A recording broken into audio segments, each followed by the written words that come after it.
Welcome to the basics of support and resistance. Resistance is anything, any level above what price is trading at. Support is anything below what price is trading at. For example, you can see here, we have a high and a low. Low being support, high being resistance. Once you get a close above resistance, which resistance is basically selling pressure here. So you see there was selling pressure here, drove price down. So when you get a close above that selling pressure, you can expect us to continue that way. As you can see, there was buying pressure here. We came back down and retest that buying pressure. We held, and that buying pressure decided to play out and carried out this way. Now there's two ways you can play.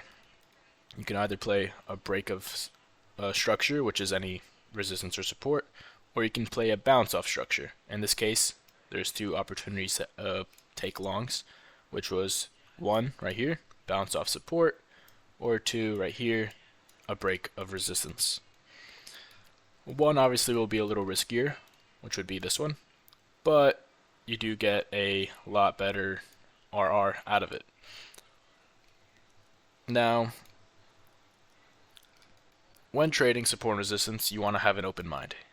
You would want to expect pretty much, or you would want to be able to play both ways, whether it's a close above or a rejection. Now, some people are like, okay, how do I know if it's going to close above or not? Pretty much you don't. You just have to wait it out to see if that candle actually closes. As you can see, if you just wait it out for this close, you can see it played out. Other times you kind of have to wait a little bit longer, let it play out, see it kind of reject multiple times. For example, in this case, let's say there was nothing to go up off of here for shorts or puts.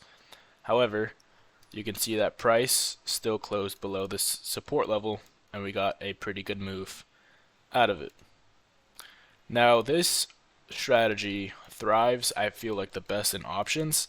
However, with futures, you can still get pretty good moves out of it. As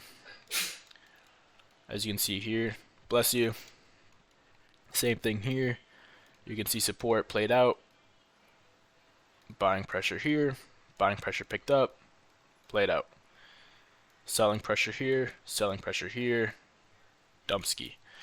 So, I mean, there's lots of opportunity to get in. I mean, you can see right here, lots of selling pressure. Rejected it 1, 2, 3, and for the fourth time. And each time we rejected, even if you caught this one, or even if you didn't catch this one, you got 1, 2 good moves, which, I mean, both of these carry. And if you want, you can carry out here. Now, sometimes you will get faked out, very rare, where you will see a close above or below support and resistance, and then it'll completely go the other way. Now, when that happens, for example, this one, when you are trading it, you need to understand the more overextended the move is, think about the weaker the levels are going to be kind of reactive off of, as well as it depends how often that level is tested. So, for example, in this case, where if you were to enter at the close here, and then you get reversed, and then it goes your way, and then it retests, and then goes your way, it's kind of iffy. It depends obviously your stop. Usually you'd want your stop, technically speaking, around here, but sometimes it's too far out. So, usually what you can do is, if there's an overextended close, meaning this candle is a super far close away compared to this candle. You see how this candle just closes right above compared to this one closes pretty far above. It's different. So when you get a far close above like this, then you can wait for a retest of that level. So retest is basically where price comes back down and retests this level and then plays off of it. As you can see, we had not one but two retests. 1, 2, right?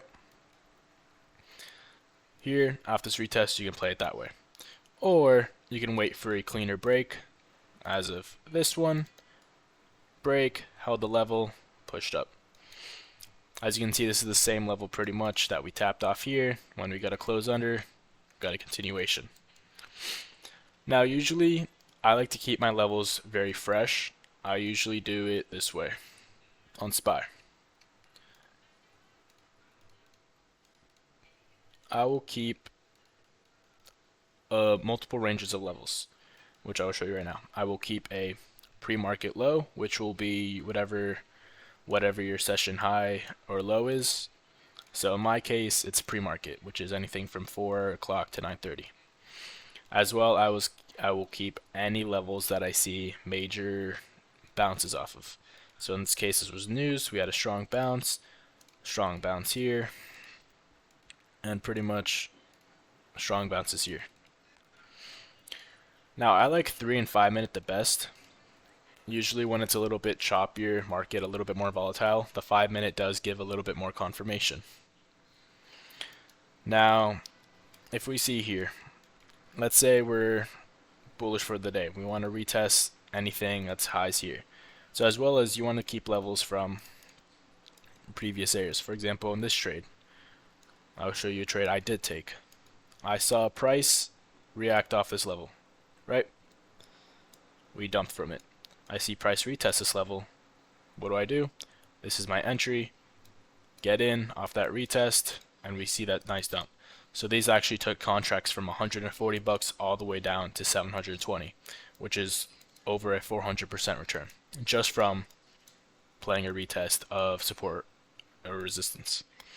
Now, as you can see here, even if you wanted to use this level, which are both pretty much the same, you can see that we did not get a close above, making this a rejection, and you can see that this played out for a dump ski.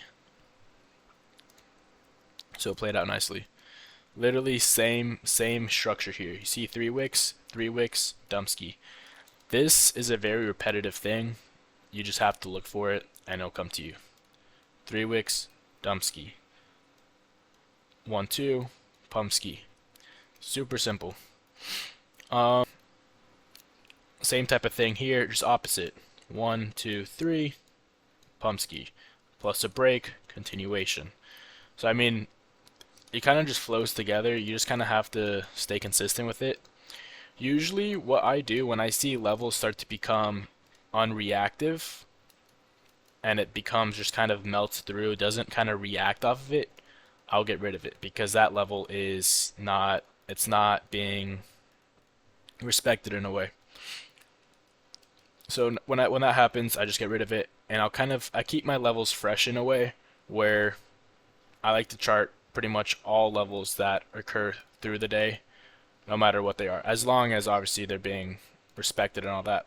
So for example, this pre-market high, you can see is kind of getting harassed, wasn't being respected. Get rid of it. Usually with levels like this, if they're super close, super close by, I'll just go for the one that's kind of a little further. So instead of waiting for a close at that purple level, you would want to close for that blue level. Pretty much the same thing. You would want to close below both, but better that one that's a little bit more, just so you don't get reversed off this one instead of the purple one. And then also you would use these as TP points. So as you can see, if you get a close here, TP1, TP2, which is pre-market lows. Same thing to the upside. Let's say you had the level right here. You had that break. You play for TP here, hit, and then you can just leave runners from there. So it's really up to you of how you want to play or how you just want to trade. This is also super good for scalping. Even if you just want 20-30% gainers or even something smaller like 5 points, this will give you lots of opportunity to get those type of trades. So I'll show you an example where it's a little smaller, but it still plays out. For example, this end of day play. Buying pressure here, we push up. Buying pressure here, we do not have a close below this level, right? As you can see here, there is no close below this level. As you can see, with that being said, we had a massive pump, which is nothing crazy. It's not a big move, but it's still a very decent move for option contracts. I mean, this can take you up to 500% or more. For futures, it might be a good 10-20 points, but that's all you need for a 3-minute candle, and you can be done. Same thing, type of thing here. Buying pressure, no close below this level. You can see retest 1, retest 2, insane pump. So I mean, it's like I said, it's super repetitive. You just have to kind of rinse and repeat it, but once you get the hang of it, I mean, you're set. I teach this strat all the time to students that I have. Me personally, my win rate, I would say average is 89% to 92. So I mean, I do a weekly recap right here, right? All my trades. So we'll go from the start. From the start, I mean, you can see 11 out of 12, 10 out of 11, 9 out of 11, 13 out of 14. 92% win rate. Overall, 89% win rate. 95. And then I went on a streak of 100%.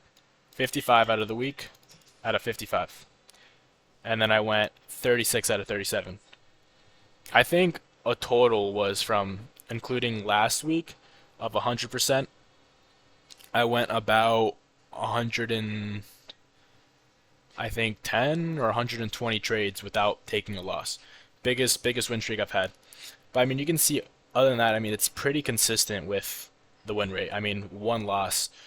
Um, Obviously your risk management does take in play. I have a very strict risk management plan of how I trade. But I mean, the strategy alone, I mean, you can see that it takes those scalps and it takes some big winners. Some days it's just 30%. If it's not a good day, that gives pretty big moves. But if you just trade it often, I mean, you'll catch this move here. You can see, I mean, it's not crazy big moves. It's under 100%. Then you can see sometimes it gives you those pretty big moves, 1400%. So I mean, it goes both ways. It really just depends on the day, but it does give opportunity for both ways. Um, I mean, overall, I mean, you can see that it's very, very, very consistent. As long as you have your good risk management, overall, I mean, you'll be set. This strat, I think, keeps it super simple. You don't need something that is overcomplicated. Like, I mean, I don't trade ICT or SMT or SMC or any of that bullshit, in my opinion. It is all big words that throw you off, like change a character, break a structure, shift a market structure. Whatever SMT is, where it's like, I don't even know. Liquidity, like all this stuff, right? People say, oh, liquidity is where the banks trade. No one fucking knows when the banks trade. That's not fucking true. People say this is liquidity. No, the fuck, it's not. It's just where people have sell orders. That's it. Just keep it simple, right? They have all these levels that are support and resistance, which support and resistance is all the foundation of trading. Every single strat will have some sort of support and resistance in it.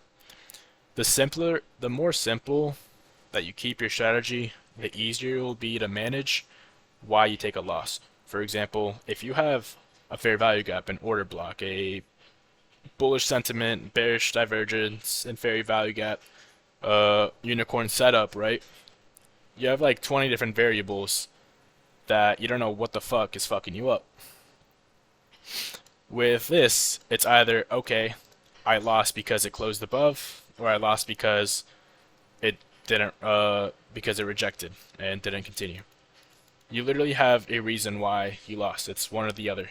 So, figuratively speaking, you have a 50% chance of getting it right or wrong. But even at that, I mean, you're either down 20% or you're up 100, options wise, or even with futures. But as long as I mean, you can see that if you catch the moves, I mean, they pay and they play out.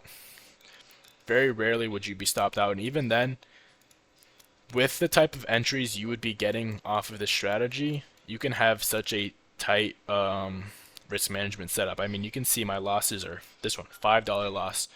A lot of my trades will go break even. This was, I mean, the only big one because of spread, but a lot of my ES or SPX trades, they're super limited with losses. 10, 20, 2, 20, 43 on Costco again, spread. Break even, 11%, 17% break even. So, break even, minus 40. But I mean, you can see total profit outweighs a $40 loss. I mean, the losses are very small with the strategy because your entries are at those levels where it's like, okay, let's say you enter right here, right? A close under would be a continuation, meaning your loss would be if you get a close under here, your loss would be here, right?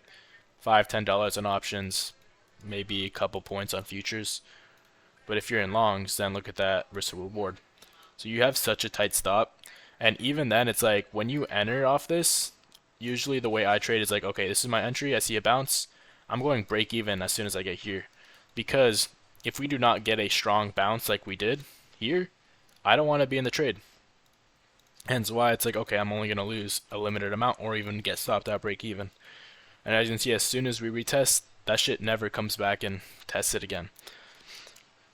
Even here, I mean, you can go for these type of levels for TPs or whatever. I like 30%, that's my go-to, 20 to 30. But these are all, I mean, TP areas.